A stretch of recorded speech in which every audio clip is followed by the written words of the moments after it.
Seems you have become irritated, and it's the reason you are calling me a liar many a times in this last letter of yours. I do not recall any instance when I spoke a lie to you. However, to deny existence of God is one's lying to himself. I do not have a belief system. I am not required to believe anything. You do not have a belief system as far as articles of faiths for any religion is concerned.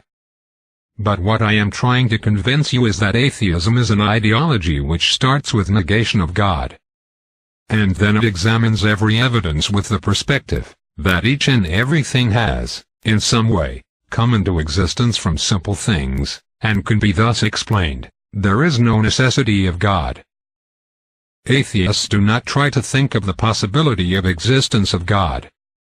This is what I am calling as their one and only article of faith. To start with the assumption that God does not exist. Even for theoretical consideration, they do not want to accept the possibility of existence of God. I also know that it evidently did happen due to many different cues and clues which I could share with you. Well, I have replied you back in every letter of mine that those were not any clues suggesting evolution to be true. You did not reply me that which one arise first. The living being, with well-formed structures which then created their code of life for replication, or the genetic code that gave rise to perfect life. Surely a cell cannot think of making itself up and then transmitting its characteristics to its descendants in the form of a code.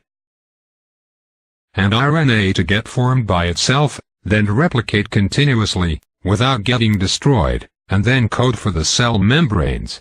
Just because they are RNAs, do they need to understand what code is befitting to create a membrane which is selectively permeable?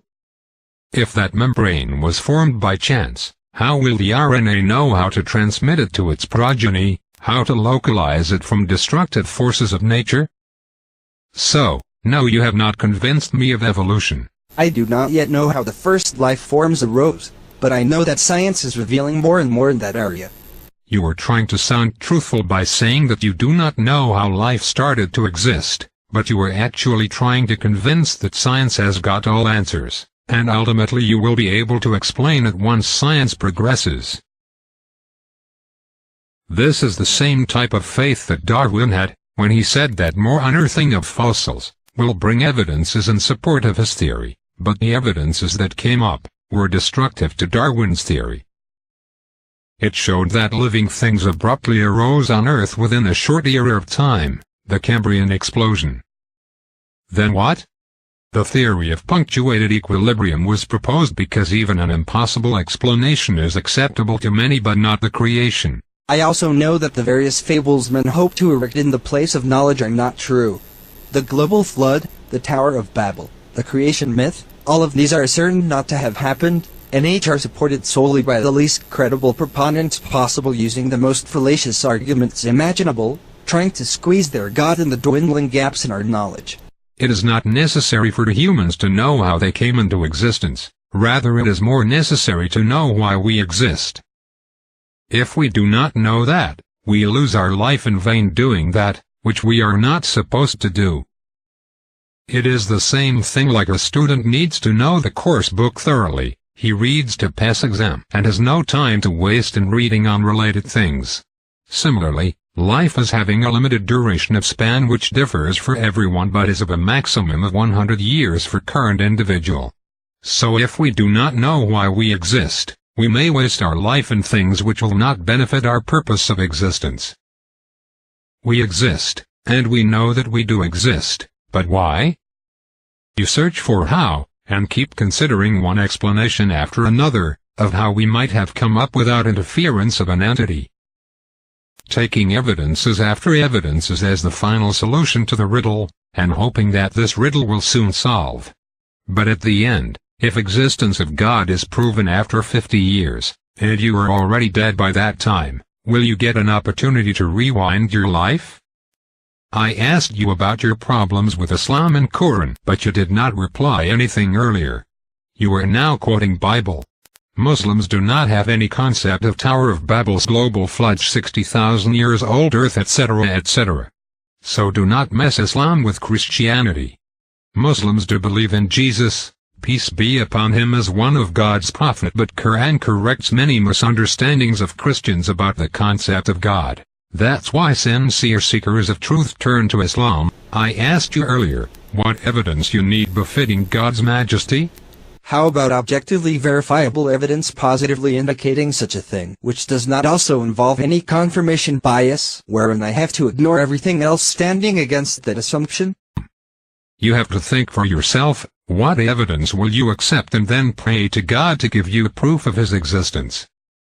God guides to himself those people who really want to accept truth. As for myself, I study the Quran with an intention of accepting or rejecting faith, but evolution kept on pricking my mind even after getting convinced with Quran. But when I restudied evolution, I understood that it is not a convincing scientific theory, but a propaganda to misguide people into atheism. Assuming that it is there does not make it real, no matter how hard you believe it. We need to imagine certain things to get the good explanation of existent facts. Gravity is an imagination, but we need to keep it in scientific books because it explains many observed phenomena correctly. Need I remind you that many of the world's leading evolutionary biologists have been Christians, and that many still are? Bible does not exist in its original language of revelation, so it may not be soul-satisfying for its followers who get deluded with wrong choice of its wording.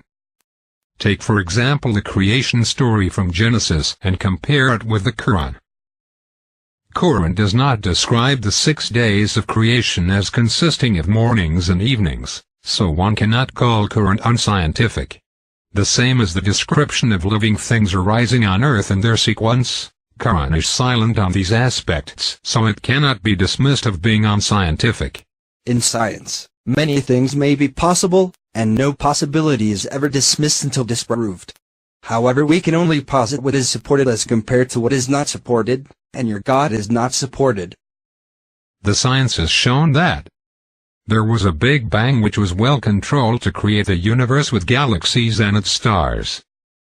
There was Cambrian explosion which caused abrupt emergence of living things on Earth in most complex ways.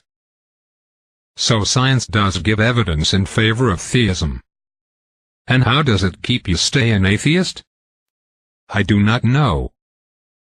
So what I want to say is that you start with the assumption that God cannot have any role in creating you or this universe, and then keep collecting evidences in favor of your assumption, while others find themselves free, and do not want to consider anyone's right upon themselves.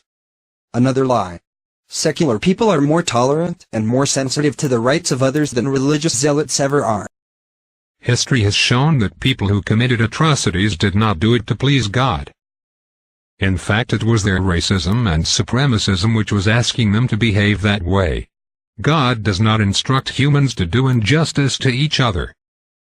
And with God is the end result when we all will be raised up for judgment. He knows what lies in our hearts, so we cannot hide our intentions from him. After all, he created us, right? But all we have to do is to do our best in our efforts, keeping ourselves reminded of existence of God and of hereafter when we will be facing him. Currently atheists are talking about rights of human being on each other, and that is a good development among them, but we must not forget that communism was also an ideology based on atheism, taking lives of millions of people, depriving them of their right to exist. So they search for the excuses to reject existence of God. Another lie. No one searches for excuses to reject the existence of God. That never happens. Nor should it, since there is no need to deny that which was never indicated in the first place, and therefore doesn't warrant serious consideration. Seems you have no knowledge about how Walcott unearthed the Cambrian explosion evidence at Burgas Shale in 1912, and kept them hidden without reporting, as it was supposed to disprove Darwinism, something he did not want to happen. Piltdown Man was created to support evolution of man. Ontogeny recapitulates phylogeny was coined falsely to support evolution. Even the experiment on moths about Industrial Revolution of England was a fake. What does it prove? It says that there are humans who are actively efforting to prove evolution, even if it be with lie. That's why I say that atheism is a faith one tries to stick to and not to change. Since you now realize that ribonucleotides will spontaneously assemble themselves under these specific conditions, assembly of ribonucleotide does not create life, and so even if this experiment was correctly performed depicting natural condition, it does not speak about emergence of cell, which needs plenty of reactions in different compartment to be performed at right place and in right proportion. But the experiment was in itself showing that the phosphates, the reactive compound, were added last so that they should not finish themselves off by reacting earlier. However, you also know that new chemicals can enter an existing mixture at any time depending on the conditions, and not every chemical will always be present at the onset. You know this, but are not honest enough to admit it. So you're smoke screening now. This experiment needed efforts to create nucleotide, and after ribonucleotides are formed we need to get other components necessary for the formation of one cell.